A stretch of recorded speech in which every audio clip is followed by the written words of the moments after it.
Bien, el tema internacional, por supuesto, está en toda la atención en estos momentos. Tenemos, por un lado, el caso Venezuela, ya se ha citado para esta reunión de emergencia de UNASUR el día de mañana aquí en nuestra capital, y por el otro lado también este ambiente lamentable que se está viviendo en los Estados Unidos, donde aparentemente vuelve pues la psicosis social por el temor a nuevos atentados. Nos acompaña para analizar ambos temas el doctor Óscar Esquiapa-Pietra, que es un destacado analista internacional. Óscar, ¿cómo estás? Buenas noches, gracias por tenerte con nosotros. Gracias. Bueno, vayamos primero al tema de nuestra región, que quizás es lo de mayor interés en este momento.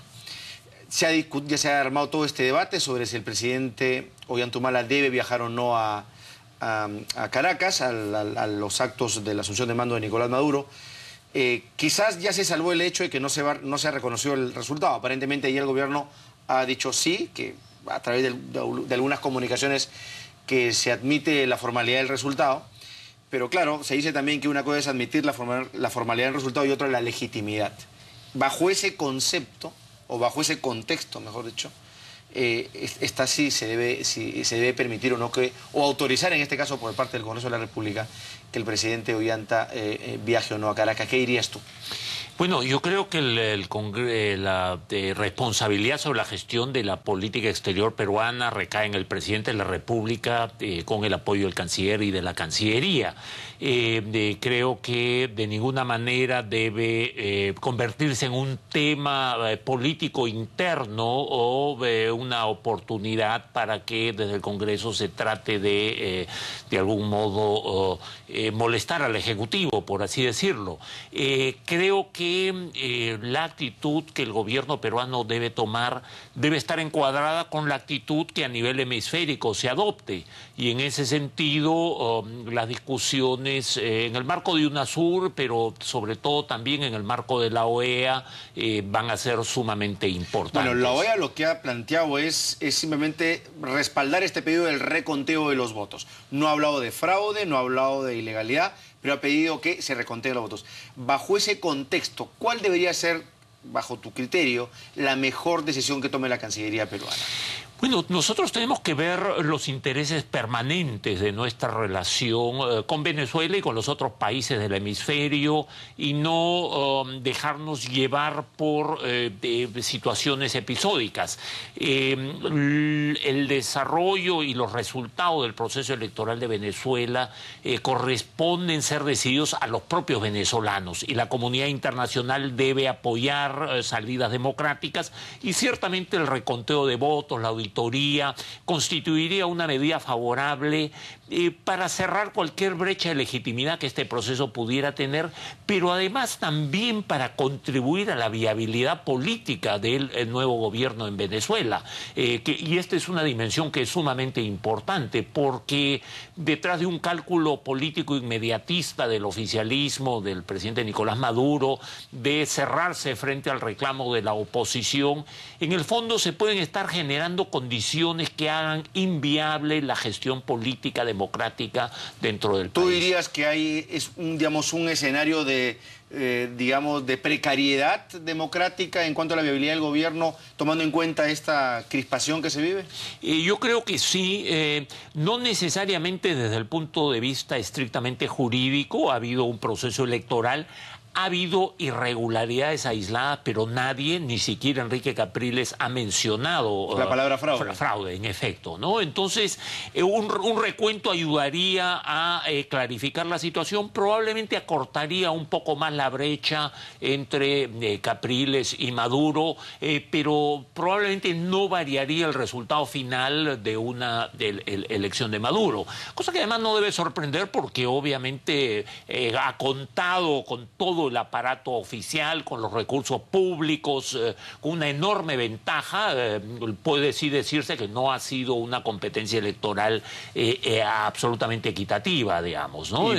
Pero de ese punto de vista, pues sí pondría en riesgo la legitimidad, ¿no es cierto? Porque finalmente hemos tenido varias experiencias similares de autocracias que se han construido bajo ese tipo de descompensaciones, que no permiten, pues, o que en el caso de Venezuela, por ejemplo, tienen dividido al país en dos mitades, ¿no? O sea, es dramático. Sin duda, sin duda. Creo que hay que distinguir distintos niveles. Uno es el nivel jurídico, otro es el nivel de legitimidad, que no necesariamente se correlaciona con lo jurídico. Jurídicamente puede concluirse el proceso electoral y, sin embargo, haber graves deficiencias de legitimidad.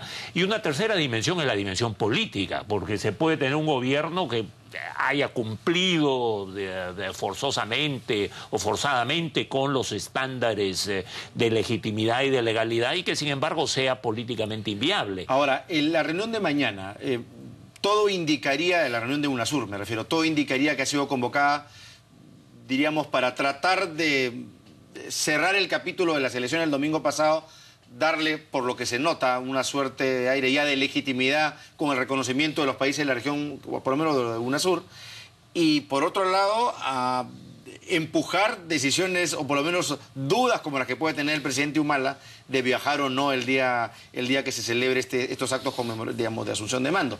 ¿Cómo tú ves, digamos, bajo qué contexto observas esta reunión de mañana? Bueno, con cierta preocupación, ciertamente con atención a cuáles sean los resultados.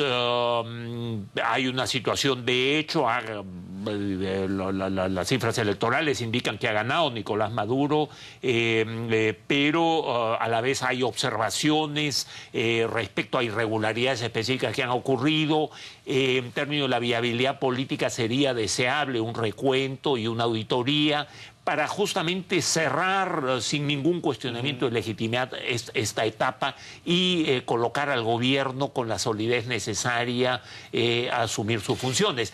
A la vez, inevitablemente esta polarización y esta división en dos mitades del país hace ineludible el llamado al consenso, a una suerte de transición del chavismo, porque en la práctica estamos por el peso de esa votación de la mitad que se opone al régimen chavista, estaríamos entrando en un proceso de transición hacia... Lo que se ha denominado el inicio del fin, digamos, régimen chavista. Así es en efecto. Pero eso implicaría, de alguna manera, tratar de constreñir o sugerir o obligar a Maduro a que tienda puente de diálogo a la otra mitad del país, cuando dentro de su propio sector hay conflictos severos, ¿no? El propio Diosdado Cabello ha señalado una serie de críticas, autocríticas a la labor que ha desempeñado Maduro y su sector en estas elecciones, ¿no? Sin ninguna duda. Es un escenario extremadamente complicado, por lo cual cualquier acción de actores internacionales, sean países amigos o de iniciativas de otra naturaleza, tiene que ser muy equilibrada y tiene que poner mucho acento en la búsqueda del consenso, en facilitar el proceso de transición y desde ese punto de vista tomar posiciones, tomar actitudes partidistas no necesariamente va en el mejor interés de la democracia en Venezuela. Pero bajo esa lógica, por ejemplo, un no reconocimiento del gobierno norteamericano, digamos, ¿qué caminos abrirían? Porque de momento aún no hay un pronunciamiento claro de parte de Washington, ¿no? Claro, ese es un gesto estrictamente político, hay que colocarlo también en contexto. Los flujos de petróleo de Venezuela hacia los Estados Unidos ni siquiera se detendrían por el hecho de que no haya ese reconocimiento. Esta es parte de esa dinámica que ha existido durante todos los años del chavismo, donde a nivel de lenguaje y de símbolos se ha sido extremadamente radical, pero en la práctica las relaciones económicas han fluido con absoluta normalidad. La posición del Departamento de Estado no va a variar en nada esa situación real. Así es en efecto, ¿no? Bueno, vamos a ver qué pasa entonces mañana con UNASUR. Vamos ahora al tema justamente de los Estados Unidos.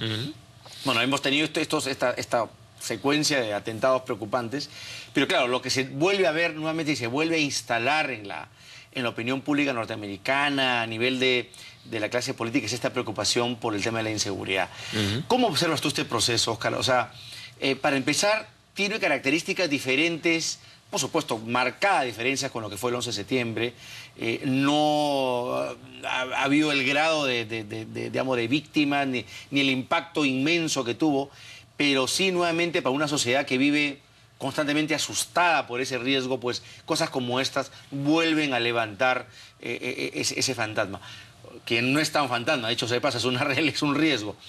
¿cómo ves tú, digamos, cómo proyectas que podría, digamos, actuar el Departamento de Estado en los siguientes días o meses o semanas respecto a este tema? Bueno, las primeras indicaciones que han dado las autoridades del gobierno de Estados Unidos es de que, a diferencia del 11 de septiembre, en esta oportunidad no se trataría de actos terroristas propiciados desde el exterior, sino que sería un fenómeno de carácter interno y los primeros avances en las investigaciones sobre el envío de esta correspondencia. Ya hay una persona detenida, precisamente indican de que corresponde más al proceso de radicalización y de polarización interna que se viene viviendo dentro de los Estados Unidos y que es sumamente preocupante, y respecto a lo cual me atrevo a decir el propio Partido Republicano tiene una responsabilidad sustantiva. ¿En qué sentido? ¿Por el tema de las armas? El tema de las armas es un tema central, sacado completamente de proporción. Es bien difícil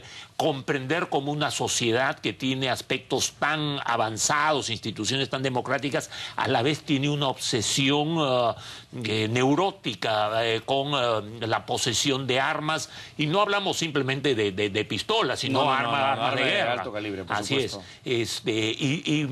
Claramente esto coincide con el momento en que el Congreso de Estados Unidos está discutiendo las propuestas presentadas por el presidente Obama para restringir la capacidad de posesión. Bueno, justamente leamos que el presidente se ha manifestado críticamente frente a esa decisión del Congreso norteamericano. Ahora, ¿crees tú que esto lleve a algún tipo de otra decisión de parte del gobierno del presidente Obama en el corto plazo? O sea, una vez descartada, esperamos que ese sea la amenaza externa,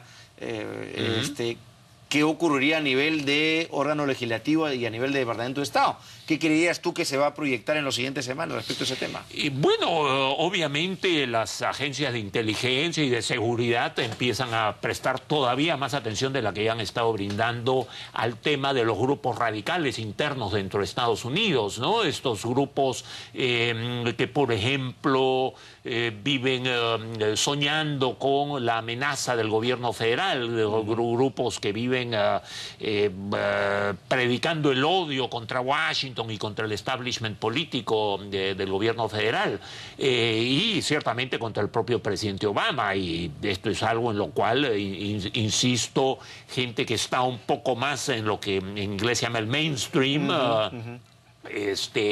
también tiene algún nivel de participación, porque ha estado apoyando una oposición visceral contra el presidente Obama. Está el tema también de los ajustes presupuestales, por ejemplo, que es algo que obviamente va... Es una discusión no acabada y tiene para muchísimo de largo y con mucha preocupación, ¿no? Y con enormes efectos a nivel de la política social del gobierno, ¿no? Por supuesto, y digamos la política del gasto público, los presupuestos incluso fuera de Estados Unidos, los presupuestos de ayuda al desarrollo de los Estados Unidos. Se van a recortar.